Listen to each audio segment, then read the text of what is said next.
Hello friends, welcome to Jinesh IS Academy editorial analysis dated September 2, 2019. In this editorial analysis, we do three things.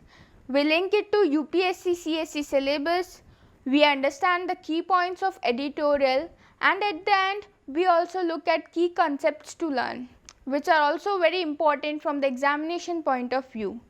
So, let's begin today's editorial. The article is based on a bottom-up approach to conservation that was published in The Hindu on 26th of August. It talks about the interweaving relation of grassroots, democracy and environmental conservation. It directly links with UPSC Mains, GS Paper 3, Environmental Pollution and Degradation and Biodiversity Hotspots.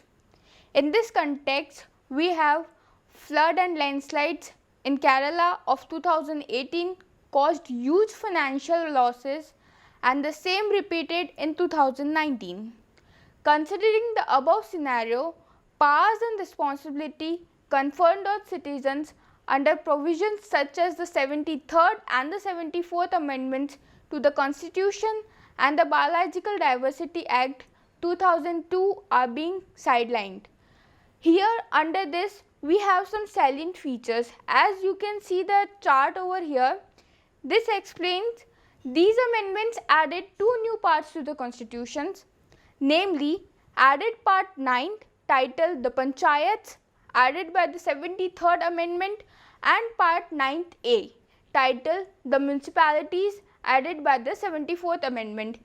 In the next we have basic units of democratic system, Gram Sabhas, villages and ward committee municipalities, comprising all the adult members registered as voters, three-tier system of panchayats at village, intermediate block, taluk, mandal and district level except in states with population is below 20 lakhs, Article 243B. Now, here are some salient features of the constitution of the 73rd and the 74th amendments. In this, the first point is the seats at all levels to be filled by direct elections, Article 243C in the subsection 2. Second one, seats reserved for SCs, scheduled castes and scheduled tribes and the chairperson of the panchayats at all levels also shall be reserved for SCs and STs in proportion to their population. 1/3 of the total number of seats are reserved for the women. 1/3 of the seats are reserved for SCs and STs also reserved for women. 1/3 offices of chairpersons at all levels reserved for women, Article 243D. In uniform 5-year term and elections to constitute new bodies to be completed before the expiry of the term. In the event of dissolution, elections compulsory within 6 months, Article 243E. Independent Election Commission in each state for superintendence, direction and control of the electoral rolls in Article 243K. Again, we have some salient features under the Constitution 73rd and 74th amendments. In this, panchayats to prepare plans for economic development and social justice in respect of subjects as devolved by law to the various level of panchayats, including the subjects as illustrated in the 11th schedule in Article 243G. 74th Amendment provides for a district planning committee to consolidate the plans prepared by the panchayats and the municipalities, Article 243ZD. Budgetary allocation from state governments, share of revenue of certain taxes, collections and retention of the revenue it raises, central government programs and grants, Union Finance Commission grants in Article 243H.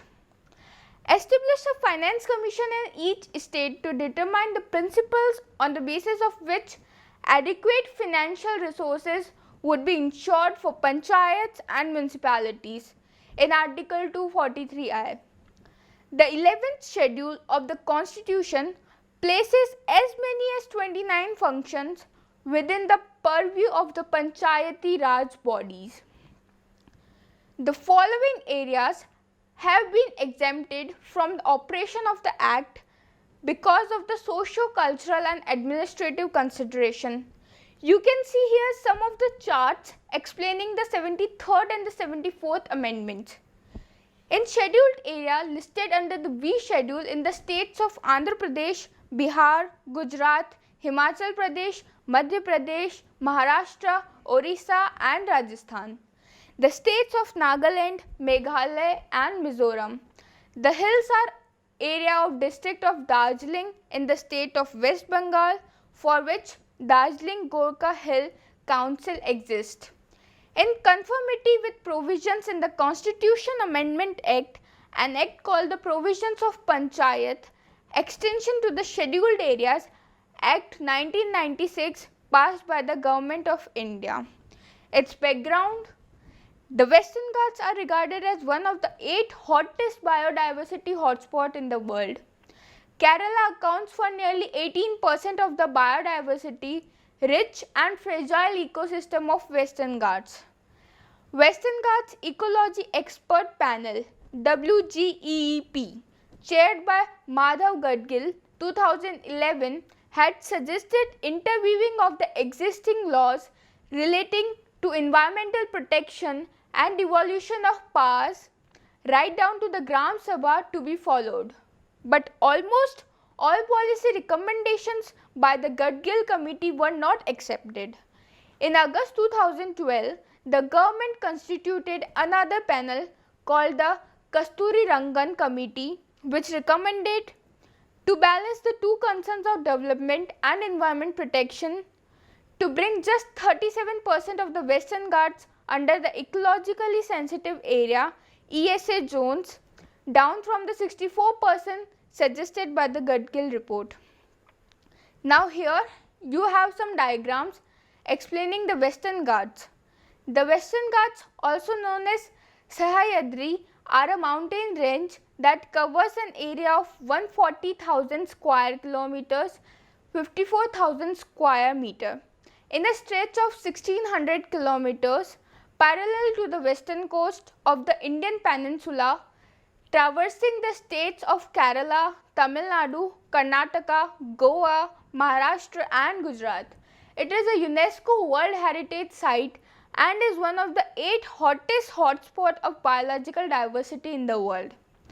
A total of 39 areas in the Western Ghats, including national parks, wildlife sanctuaries and reserve forests, were designated as World Heritage Sites in 2012. 20 in Kerala, 10 in Karnataka, 5 in Tamil Nadu and 4 in Maharashtra. The Karnataka region on average receives heavier rainfall than the Kerala, Maharashtra and Goa.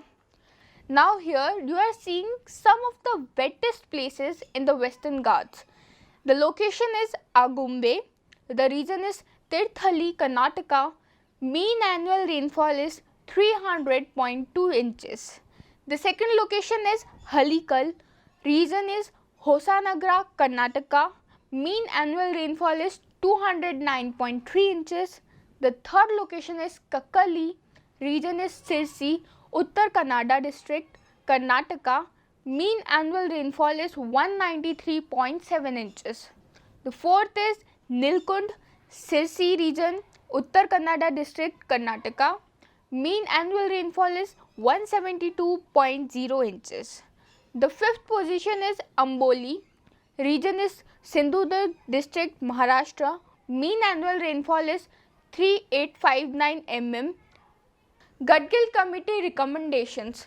Though the maximum of its recommendations were not accepted, but it could be used to safeguard global biodiversity hotspot and water tower of peninsular India. Few of the recommendations were: number 1, replacement of prevailing, develop recklessly, conserve thoughtlessly pattern with one of develop sustainably, conserve thoughtfully. Number 2 is the fine-tuning of development practices to the local context would have required the full involvement of local communities. Number 3 is recommendations regarding ecological sensitivity are the starting point for a bottom-up democratic process. To demarcate areas within the Western Ghats region which need to be notified as ecologically sensitive and further as ecologically sensitive zones under the Environment Protection Act 1986. The zone of the highest ecological sensitivity would be ESZ1. The indicators of sensitivity would be elevation, slope, natural vegetation.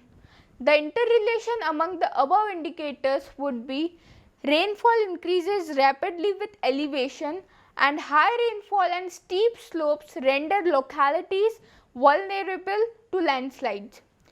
Landslides are under check in the areas with intact natural vegetations because the root bind the soil.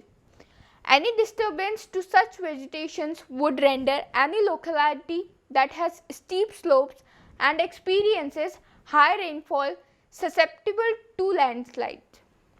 Such disturbances may include quarrying or mining, replacement of natural vegetations by new plantations, leveling of the land using heavy machinery, construction of houses and roads.